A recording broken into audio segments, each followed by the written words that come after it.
விஜய் தனித்து வெற்றி பெற்று ஆட்சியை கைப்பற்ற வாய்ப்பு இல்லை என கூறியுள்ள விசிக தலைவர் திருமாவளவன் எல்லா இளைஞர்களும் விஜய் பின்னால் இருப்பது போன்ற தோற்றத்தை உருவாக்குவதாக தெரிவித்துள்ளார்.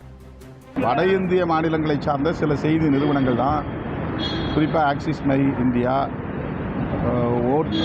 ஓட் வைப் என்று கருதுகிறேன், அந்த ஒரு நிறுவனம், ஜேவிசி என்ற ஒரு நிறுவனம் என்று கருதுகிறேன். இவங்கெல்லாம் ஆர்எஸ்எஸ் பின்னணியை கொண்டவர்கள், பாரதிய ஜனதா கருத்தை ஆதரிக்கக்கூடிய, வலதுசாரி கருத்தை ஆதரிக்கக்கூடிய நிறுவனங்கள் தான் அவ்வாறு செய்திகளை வெளியிடுகிறார்கள்.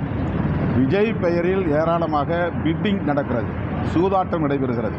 இந்த சூதாட்ட கும்பல் பரப்புகிற வதந்தி தான் இது. தேர்தலுக்கு முன்பு திமுகவை முன்வைத்து சூதாட்டத்தை நடத்தினார்கள். அகில உலக அளவில் இது நடைபெறுகிறது. இப்போது தேர்தல் வாக்குப்பதிவுக்கு பின்பு விஜயை முன்வைத்து இந்த சூதாட்ட காய்களை நகர்த்துகிறார்கள். தேர்தல் முடிவுகளுக்கு பிறகு அவர்கள் ஏமாந்து போவார்கள். முன்னாள் டிஜிபிங்கிறதுனால அவர் சொல்றது சரியாயிருமா? ஆமாம், பிட்டிங் தான் இது 100% பிட்டிங்.